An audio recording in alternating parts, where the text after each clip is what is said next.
Halo, saya Ariel Noah. Jangan lupa kalian subscribe channel ini ya. Channel Karam Kali Aja Seram. Jangan lupa juga kalian like, komen, dan share. Terima kasih ya. Bye-bye.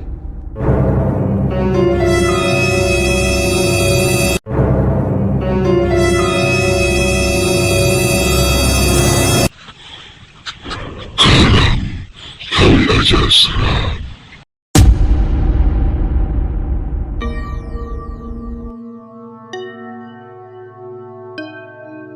Legenda Batu Nisan.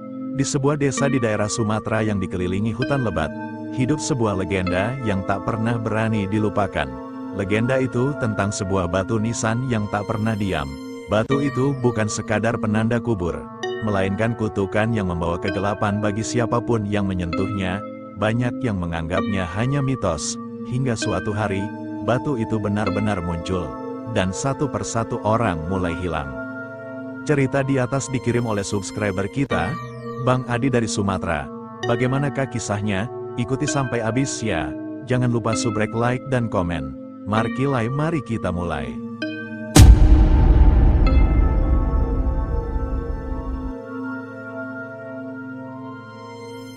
Jasa pengurusan NPWP. Buat kamu yang sibuk, tidak mau pusing urus NPWP, serahkan ke kami. Langsung jadi, langsung bisa dipakai untuk apa aja. ADM-nya 50.000 aja. Hubungi WhatsApp 082283998955.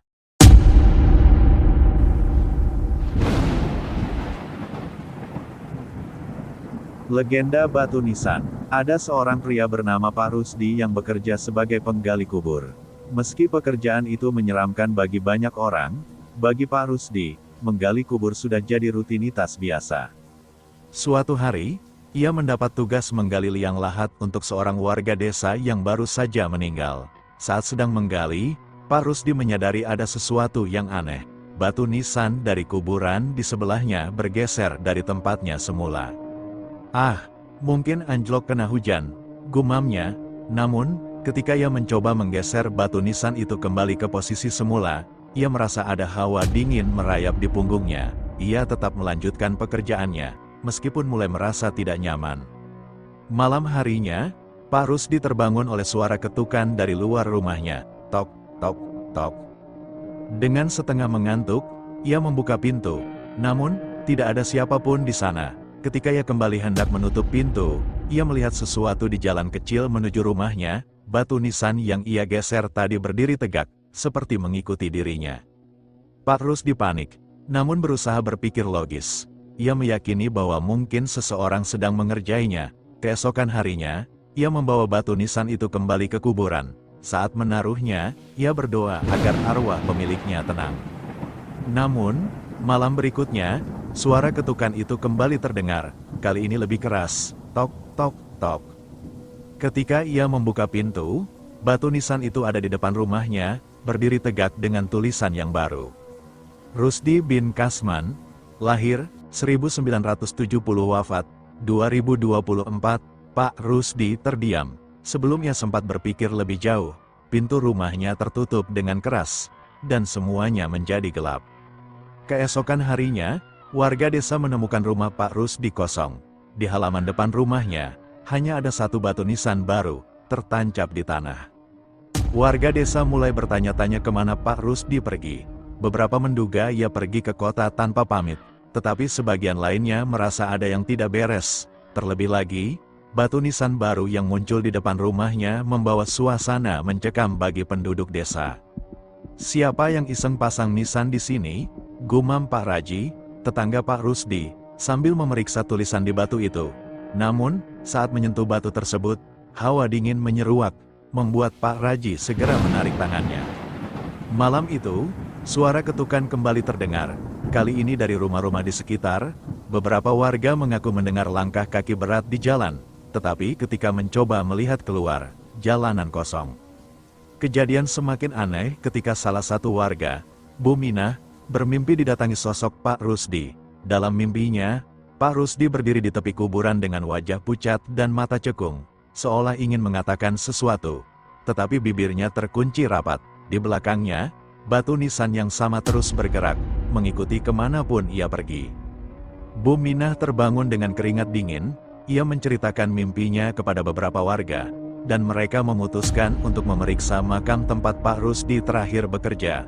Saat tiba di sana, mereka mendapati makam itu kosong, liang lahat yang sudah digali tertutup, tetapi tidak ada jenazah di dalamnya. Ini nggak beres, kita harus cari tahu apa yang sebenarnya terjadi, ujar Pak Raji, mencoba menenangkan warga yang ketakutan. Malam itu, beberapa orang desa memberanikan diri untuk berjaga di depan rumah Pak Rusdi. Saat tengah malam tiba, terdengar suara gemuruh pelan, disusul dengan suara seret yang menyeramkan. Perlahan-lahan, mereka melihat batu nisan itu bergerak sendiri, meluncur di tanah seolah ditarik oleh sesuatu yang tak kasat mata. Batu itu berhenti tepat di depan pintu rumah Pak Rusdi, lalu terdengar suara bisikan, "Kembalikan." "Apa maksudnya kembalikan?" Pak Raji berteriak, tetapi tidak ada jawaban. Mereka hanya mendengar suara tawa kecil yang menghilang bersama angin malam. Ketakutan memuncak, para warga memutuskan untuk memanggil seorang kiai keesokan harinya. Kiai tersebut memimpin doa dan mencoba berkomunikasi dengan arwah yang menghantui. Dari ritual yang dilakukan, terungkap bahwa batu nisan itu adalah milik seseorang yang pernah dikuburkan dengan tidak layak karena kelalaian. Arwah pemilik batu itu marah karena batu nisannya diusik dan merasa tidak dihormati. Arwah ini menuntut penghormatan terakhir. Batu nisannya harus dikembalikan ke tempat asalnya, dan doa harus dipanjatkan untuknya, jelas sang kiai. Keesokan harinya, para warga mengembalikan batu nisan tersebut ke kuburan dan mengadakan doa bersama. Namun, saat semua selesai, Pak Raji menemukan tulisan baru di batu itu. "Terima kasih, tapi giliranmu akan tiba."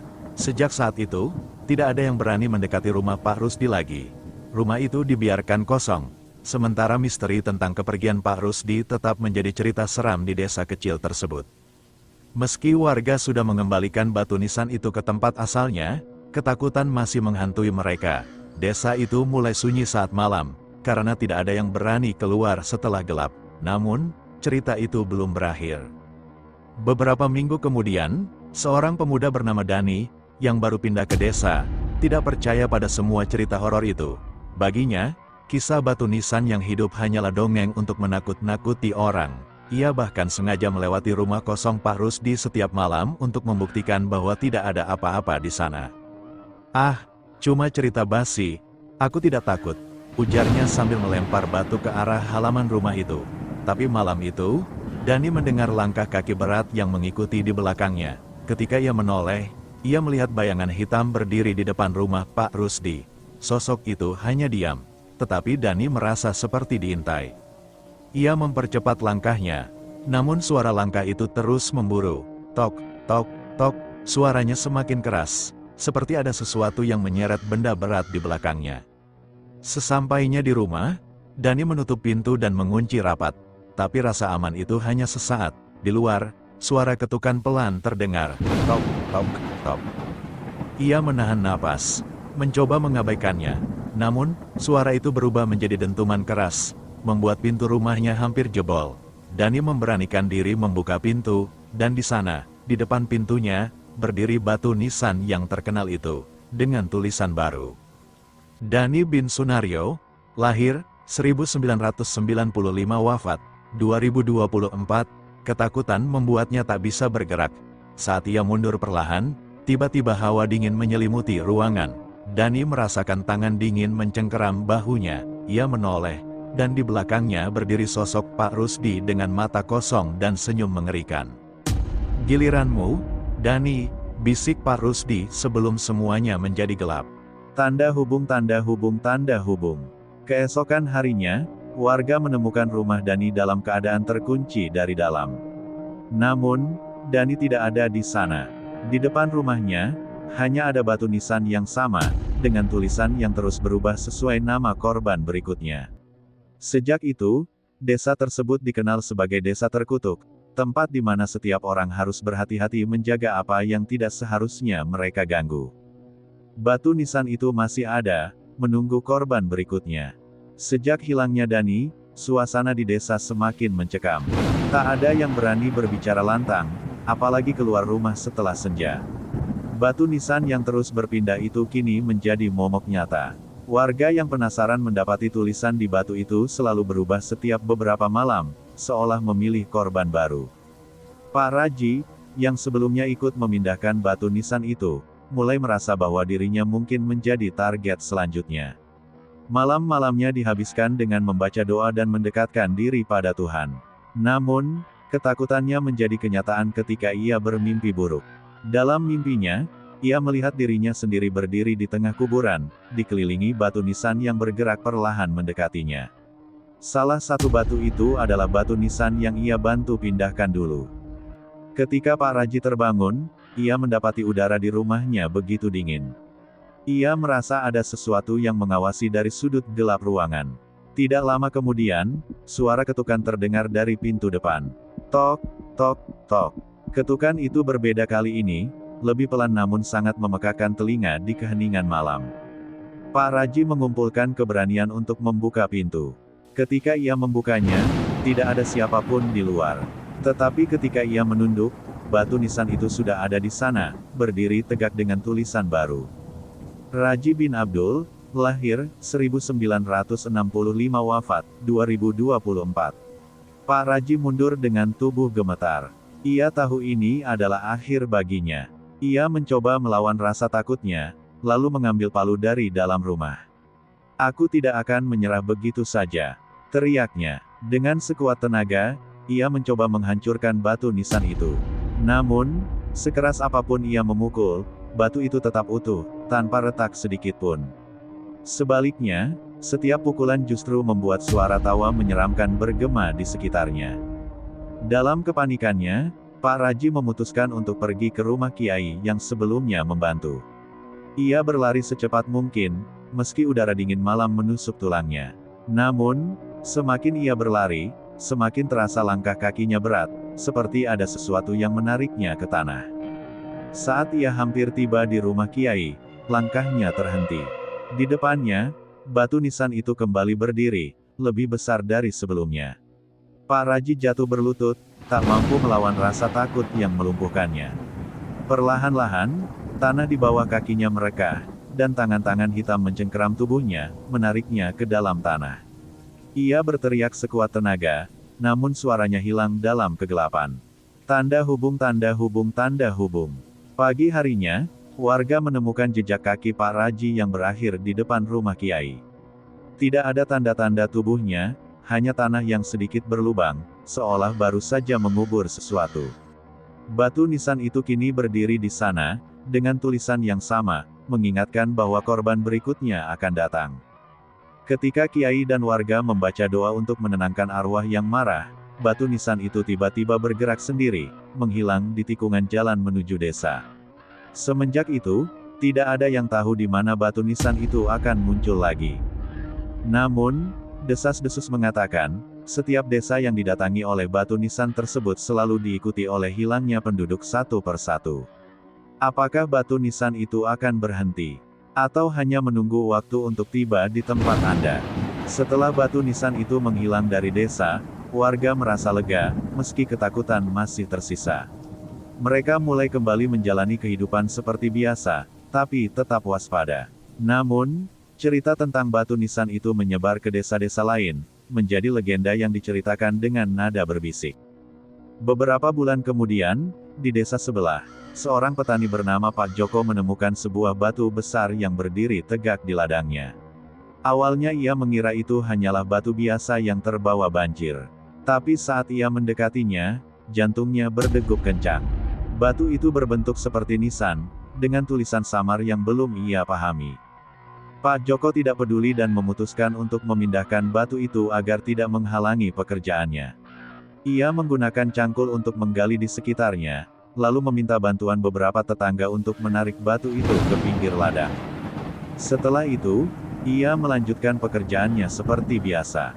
Malam harinya, Pak Joko bermimpi buruk.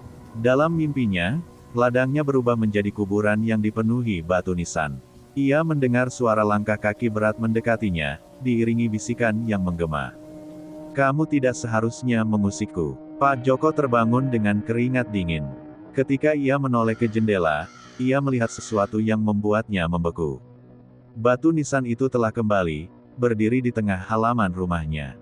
Tulisan di batu itu kini lebih jelas. Djoko bin Sumarto, lahir 1972, wafat 2024. Ia mencoba berpikir jernih. Mungkin ini hanya ulah seseorang yang ingin menakut-nakutinya. Tapi saat ia hendak keluar untuk memindahkan batu itu, suara ketukan terdengar di pintu. Suaranya pelan tapi menghantui. Tok, tok, tok. Pak Djoko memanggil istrinya, tetapi istrinya tidak menjawab. Ia menemukan istrinya duduk di ruang tamu, menatap kosong ke arah pintu, bibirnya bergetar tapi tak mengeluarkan suara. Dengan hati-hati, Pak Djoko membuka pintu, dan di sana, berdiri sosok gelap, tinggi, dengan mata merah menyala. Sosok itu menunjuk batu nisan di halaman dan berkata, "Ladang ini adalah milikku. Kau telah mengusiknya, kini giliranmu." Tanda hubung, tanda hubung, tanda hubung. Keesokan harinya, warga desa menemukan rumah Pak Djoko kosong, seperti hilangnya Pak Rusdi dan Dani di desa sebelumnya. Batu nisan itu tetap berdiri di halaman, kini dengan tulisan baru. Ladang ini telah kembali kepada pemiliknya. Setelah kejadian itu, tidak ada satupun warga yang berani mendekati ladang Pak Djoko. Ladang itu perlahan berubah menjadi tempat yang terlarang. Tumbuhan liar tumbuh subur, dan batu nisan tetap berdiri kokoh di tengahnya, seolah menjaga tanah tersebut. Legenda batu nisan itu pun terus berkembang. Setiap kali batu itu muncul, itu pertanda malapetaka akan datang. Dan kini, mungkin batu itu sedang mencari desa berikutnya. Batu nisan itu terus berpindah dari satu tempat ke tempat lain, meninggalkan jejak misteri dan ketakutan. Tak ada yang tahu kapan dan di mana batu itu akan muncul lagi. Namun satu hal pasti, jika suatu malam Anda mendengar suara ketukan pelan di pintu, jangan buru-buru membukanya. Bisa jadi, batu nisan itu sedang mencari nama baru untuk diukir. Dan mungkin, nama Anda adalah yang berikutnya. Hai, buat kamu yang lagi nganggur, yang ingin mendaftar jadi driver Maxim, tanpa SIM bisa, kendaraan jadul juga bisa, mobil dan motor bisa, silahkan WA 082283998955. Sekali lagi, 082283998955. Cuma 5 menit akun langsung jadi dan bisa langsung narik. Admin hanya 50.000 aja. Bisa ke seluruh Indonesia. Ditunggu ya. Terima kasih.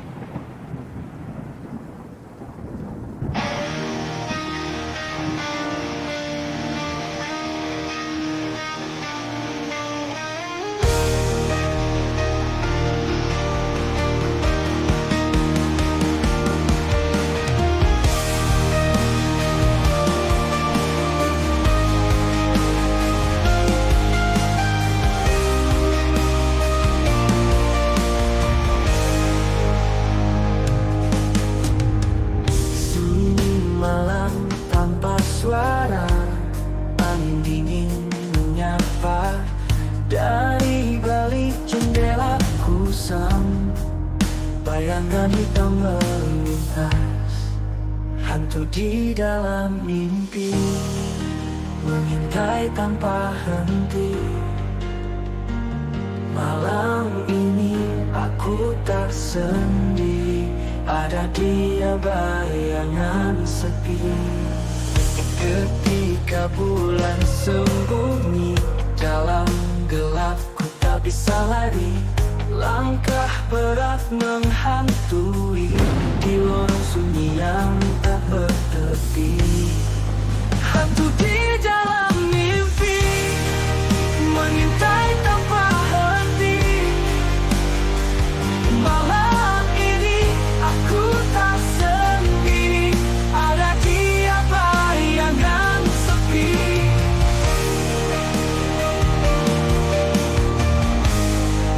Ketika bulan sembunyi dalam gelap, ku tak bisa lari. Langkah berat menghantui di lorong sunyi yang tak bertepi. Hantu di